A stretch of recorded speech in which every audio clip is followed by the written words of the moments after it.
আসসালামু আলাইকুম viewers, welcome to my channel. আশা করি যে যেখানে আছেন ভালো আছেন। আমি একটি ব্লগ ভিডিও শেয়ার করতে যাচ্ছি, আর সেটা হচ্ছে আমার মেয়ের একটি ব্যস্ততম দিন।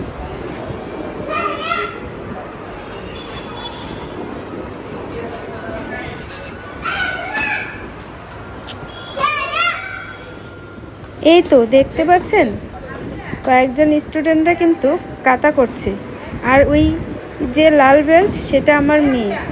আর আমার মেয়ে ওই দিন কাতা কম্পিটিশন হয়েছিল, সেটারই অংশগ্রহণ করেছিল, আর ওইটারই একটা ভিডিও ক্লিপ আপনাদের সাথে শেয়ার করছি।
আর ওদের কিন্তু কাতা করা হয়ে গিয়েছিল, আর এই কম্পিটিশনটা হয়েছিল খিলগা পল্লিমা স্কুলে, আর এটা ছিল কারাতে মৈত্রী টুর্নামেন্ট।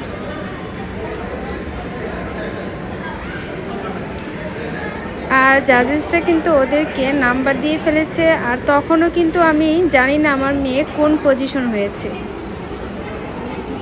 আর এই তো সবগুলো বাচ্চাকে তখন একসাথে নিয়ে যাচ্ছে উপরে ফ্লোরে, যেখানে পুরস্কার বিতরণী হবে সেখানে।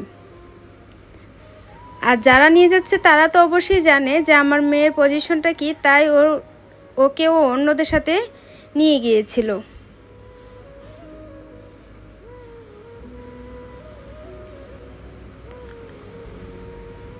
এ তো এক এক করে কিন্তু পুরস্কার বিতরণী অনুষ্ঠান শুরু হয়ে গিয়েছে। দেখতে পাচ্ছেন তো কতগুলা মানুষ হয়েছিল, অনেকগুলা ক্লাব একসাথে খেলেছিল। আর বাচ্চাদের এই অ্যাচিভমেন্টগুলো কিন্তু মা বাবার জন্য অনেক গর্বের বিষয়, তাই না? এই তো আমার মেয়ে কিন্তু এই কম্পিটিশনে দ্বিতীয় স্থান অর্জন করেছিল। আর সবাই আমার মেয়েকে দেখে মাশাআল্লাহ বলতে ভুলবেন না। আমার ভিডিওটা কেমন হয়েছে প্লিজ কমেন্টস করে জানাবেন। যদি আমার ভিডিওটা ভালো লেগে থাকে প্লিজ চ্যানেলটি সাবস্ক্রাইব করে রাখবেন, আর লাইক কমেন্ট শেয়ার করতে কিন্তু ভুলবেন না। আর যদি আমার পেজ থেকে দেখে থাকেন অবশ্যই পেজটা একটা ফলো দিয়ে রাখবেন, আর এই কম্পিটিশনটা কেমন লেগেছে সেটাও কমেন্টস করে জানাবেন। আর এই তো তখনই আমার মেয়ের নাম রেখেছিল আর দ্বিতীয় স্থান অর্জন করেছিল। আর আমার মেয়ে কাতা করে উসমানী কারাতে ক্লাব, ওর সেন্সিরা কিন্তু খুবই খুশি হয়েছিল ওর অ্যাচিভমেন্ট দেখে। আর আপনারা ভিডিওটা দেখতে থাকেন, ততক্ষণে আমি ভিডিও থেকে বিদায় নিয়ে নিচ্ছি। যে যেখানে আছেন ভালো থাকবেন, আল্লাহ হাফেজ।